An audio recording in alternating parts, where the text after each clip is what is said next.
ఈసారి ఎలక్షన్లలో నేను ఈ ఒక్క మాట చెప్పడానికే నిజంగా చెప్తున్నా, ఈ ఒక్క మాట చెప్పడానికే అక్కడి నుంచి ఇక్కడికి వచ్చా, ఇంతసేపు కూర్చున్నా. ఈసారి ఎలక్షన్లలో ఎవడైతే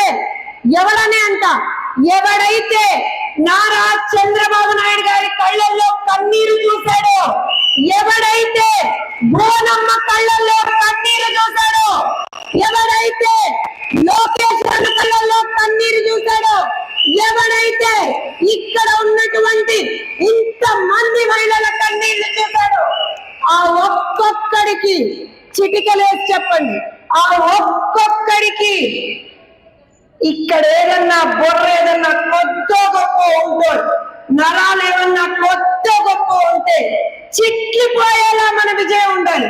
మామూలు కాదు. దాంతో పాటుగా గత 4-5 నెలల నుంచి ఇద్దరు చెల్లెళ్ళు, అందరినీ అక్క చెల్లెమ్మలు అని పెంచుకుంటూ తిరుగుతాడు కదా, నెత్తి మీద చేతులు వేస్తూ నివుడుతూ ఇది చేస్తూ, ఆయన సొంత చెల్లెలు ఇద్దరు చాకిరేలు పెడుతున్నారు. లిటరల్ గా చాకిరేలు పెడుతున్నారు జగన్మోహన్ రెడ్డిని. బండకేసి పసుపు కండువా వేసుకున్నటువంటి ప్రతి ఒక్క పసుపు సైనికురాలు, జన సైనికురాలు, వీర మహిళలు ఎవరైతే ఉన్నారో, అలానే భారతీయ జనతా పార్టీ సైనికులు, ఈ 3 పార్టీలకి సంబంధించినటువంటి మహిళా కార్యకర్తలను నేను ఎందుకు చెప్తున్నా అంటే, ఈ ప్రభుత్వంలో అత్యధికంగా బాధింపబడినటువంటిది మహిళలే, అత్యధికంగా ఇబ్బంది పడినటువంటిది మహిళలే.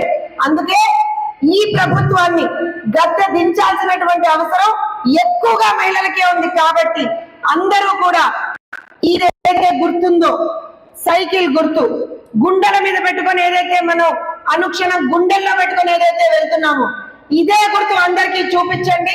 పెమ్మసాని గారికి ఓటు వేయించండి, మాధవి గారికి ఓటు వేయించండి. నారా చంద్రబాబు నాయుడు అనే నేను అనే మాట వినాలి, విని తీరాలి.